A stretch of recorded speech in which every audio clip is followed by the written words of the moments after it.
As many of you guys know, I've been out of work since October of 2008, and I really need a job. And a couple of weeks ago, I went to this food bazaar on 161st Street to do an errand for one of my family members, and they had a sign posted saying that they were hiring and they were looking for all sorts of people. And me being a guy who has had previous um, supermarket experience, I worked at Food Emporium back in the 1990s doing stock and then grocery bagging and cashiering. I thought, I could get this job at this place. When I go in to inquire about the job, this Arab lady tells me that they don't have any jobs, that all the positions are filled, and they're not hiring right now. Now, I said to myself, there's a sign up here saying that you're looking to hire, but now you're saying when I go to inquire about it, there's no applications, all the positions are filled, and you're not hiring. And you know what? I just charged it to the game and decided to keep it moving. Go back to that store to do another errand for my family member, and lo and behold, here is this sign yet again talking about you're looking for experienced stock people in various areas and to inquire at Register 7. Now, this, it really stinks because I'm looking at this and going, how is it that, I come in here 3 weeks ago and you're saying that you're not, I go and inquire about these signs, you're saying you're not hiring, and then all of a sudden the signs are back up saying that you're hiring. Now, I know the process for hiring in retail. It takes usually about 3 weeks for you just to do, the background check and the reference check and to even train people. That's how long it takes. So, how can you go from full up and not looking for anybody in 3 weeks, and then have a sign up saying that you're looking for people, and then all of a sudden you're looking for people yet again? This clearly shows me, there is a discrimination right here. Black man walks into a store, looking for a job. You don't have any jobs, but then all of a sudden, here are the jobs yet again, and it clearly shows me you have jobs for everybody else, but a black man. Because I go into the same store, and everybody who's working there is either Hispanic or they're Arab or they're Asian, but there's no black people working in the store. And it goes back to something I saw, many years ago. It's like, this is why we need to shop where we work. I mean, and participate in group economics because people do stuff like this to black people because a lot of us, we continue to spend our money in these places. And I made that mistake. I was just trying to help out my family. They told me to just go to this market because it's closest. But I'm starting to realize, I need to really, really just start holding my dollars because if I can't work in your place, then I'm not going to shop here, because this is just, I look at this as just utterly disrespectful. I mean, I come into this place, I've been shopping at this store for several years, and, I needed a job, and I come in to apply for a job. I have the experience for the job, I meet the qualifications for the job. But you're going to tell me you're not hiring, but then signs back up saying you're looking for people. And the truth of the matter is, what they're looking for, I'm starting to see is looking for anybody else but a black person, but you don't have a problem taking a black dollar. And that's just like commonplace with these American businesses. You won't hire a qualified, intelligent black man, but you'll go out and you love taking those black dollars. You can't respect that black man to give him a job, to help him take care of his family and maybe even bring some of this money back to you, but you won't let him work for you. And I mean, I look at that, and it just utterly disgusts me. It just disgusts me. I mean, I go to these. I mean, I've applied, all over. I've gone and applied in places like your Targets and all these other markets and places like and all these other places. Sometimes two, three, 4, 5 times, and I can't even get in the door. And I can't even get anybody to even give me a phone call back. But meanwhile, I'm watching as baby mamas, hood rats, and other assorted dusty dudes, thugs, and all sorts of people.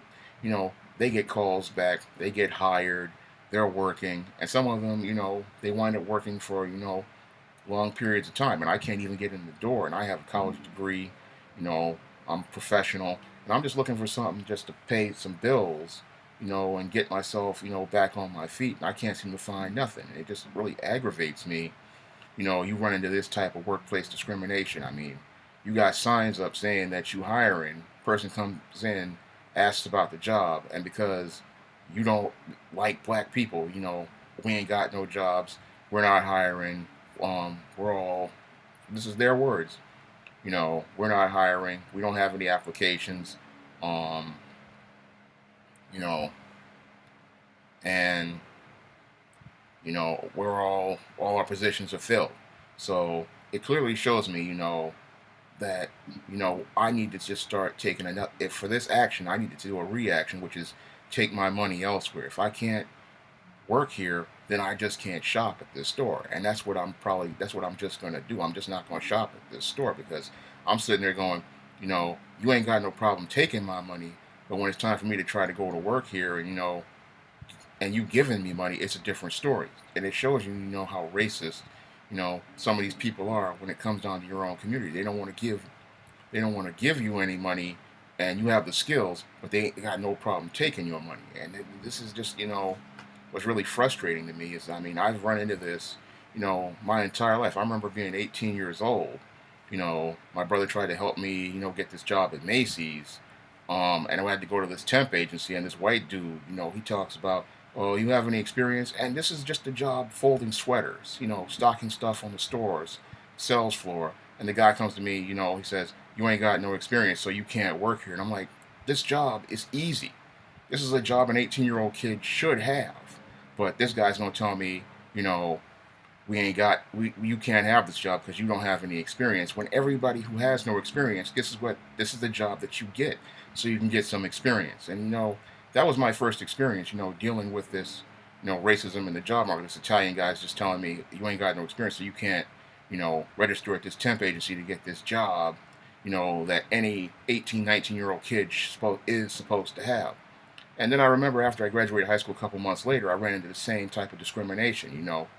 My brother, he took me down to a couple of temp agencies, and people were just blowing me off, being disrespectful, being rude, talking about you ain't got no experience. I don't want to give you nothing. I don't want to give you a job. I don't want to help you out.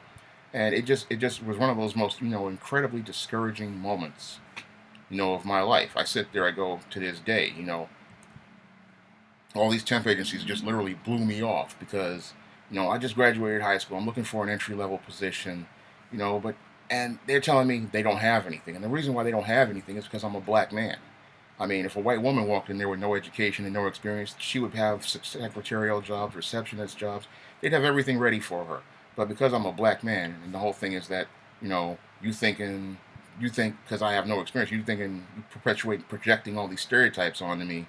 And it was just really sad because I was a top student when I was in high school. These people with their racist views, they miss out on a lot. I'm an intelligent, well-spoken guy. I've always been that way. I graduated pretty much at the highest part of my class, and even when I was in college, I graduated at the top of my class.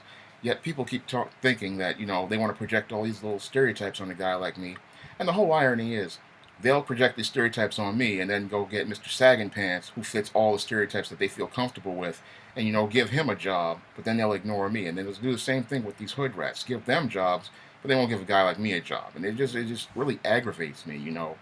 I run into this discrimination, almost everywhere I go. I mean, I'm just trying to find a way to make a living here, and you just run into all this all the time. I mean, you're the guy that they want to give a hard time and give attitude to, but the woman who's doing a neck rolling and the eye snapping, you ain't got no problem with that black woman, or the thugged out Negro, you ain't got no problem with him, but you got a problem with me.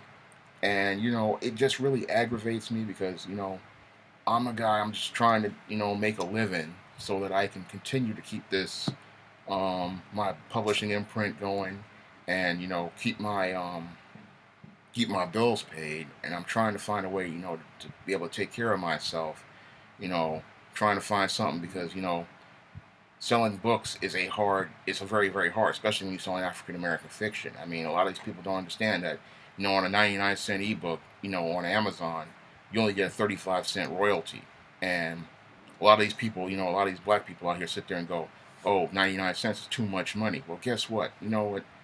It takes at least about 6 months to a year for me to do, a small book like this. A book like this, it may take me 2 weeks to write it, but it takes another 6 or 7 months to edit it to make sure that the grammar and the punctuation and the spelling you know are right. And a lot of people they take that for granted, and they don't understand how hard it is to sell one of these books, or even to even raise the money to even pay for the covers. They think that you know I just have money coming out of nowhere. I mean, I had to go on and sacrifice parts of my own old toy collection in order to even pay for this one cover, because I had a Kickstarter that failed last year.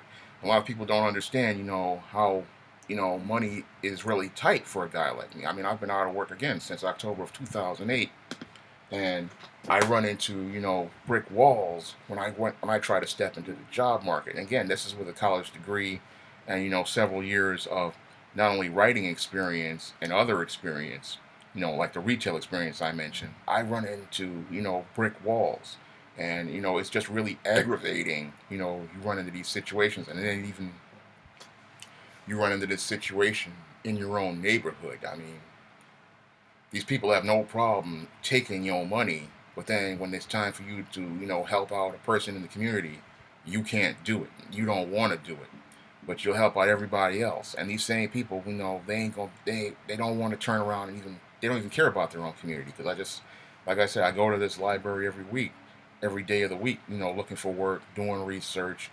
And a lot of people, they take their lives for granted. It's not until you lose something till you understand, how to appreciate what you truly have. And a lot of people, they don't understand what that is. Because they're so busy, living their life, they don't understand what it is, to really lose something and, struggle to try to get something. They thinking that it's just going to go on forever. It's not until you lose a job that you really realize that how important it is, and not until you've lost several jobs that, you start, appreciating things. Because a lot of people, they think that, because they have a little job and they're making a little money, that, everything is going to be the same way. They don't understand that you can wind up, just like me in a instant. You can wind up, out of work and trying to find work and having everybody tell you that they ain't got nothing, and trying to deny you and discriminate against you. You can wind up in that same spot, just like that. And a lot of people, they think that it can't happen to them, but it can happen to them. And they don't want to give you a break. They don't want to help you out. They just want to blow you off. And they don't understand that what you do is going to come back to you, and the way you treat someone, somebody's going to treat you the exact same way. And this is what I have been running into, these type of situations, again, since I was 18 years old. And it's sad that in 25, 26 years, nothing has really changed. I mean, in this job market, you run into the same racism and discrimination, whether it be Arabs, whether it be white people, and even in some cases, like I was working when I was, trying to get through civil service, you run into black people like this who are just, arrogant, judgmental, and think that, oh, I don't have to go with this guy, and they don't want to give you a chance. They don't want to take a risk, but they'll take a risk on some of the most dysfunctional people, known to man. They'll take this hood rat black woman who comes in 15 minutes late and, give her all sorts of passes. They'll take this thugged out dude, give him all sorts of passes. They'll take the guy who, can't read or write too well, give him all sorts of passes. Yet I come in here and then you make one mistake, or one thing goes wrong. You threaten to fire me, or you just fire me over one mistake. And it's just really aggravating, and angering to me that you run into this all the time. You want to give the black guy a hard time, but everybody else, they can pretty much run your company into the ground, and everything is all right.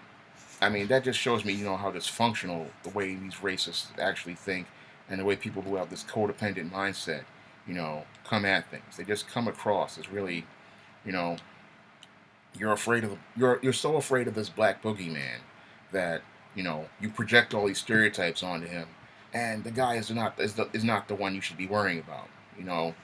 You don't want to give him a job because you're afraid he's either going to, one, mess you up, or two, he's going to steal from you, or whatever insane idea you have in your mind.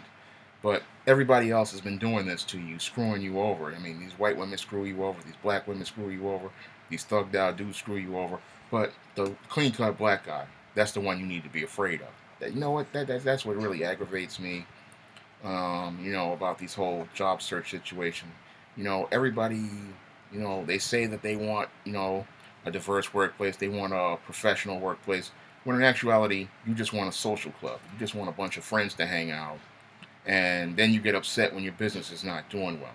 And I'll tell you why your business is not doing well, because you guys just want to be friends. You just want to hang out. You just want to make it all for yours, and you're not looking at that big picture. And the reason why you're not, and the whole thing is that because you're so narrow-minded, you can't see a big picture. You can't see, how it's the little things that you do that pretty much kill your business, and pretty much put you out of the game. And you know what?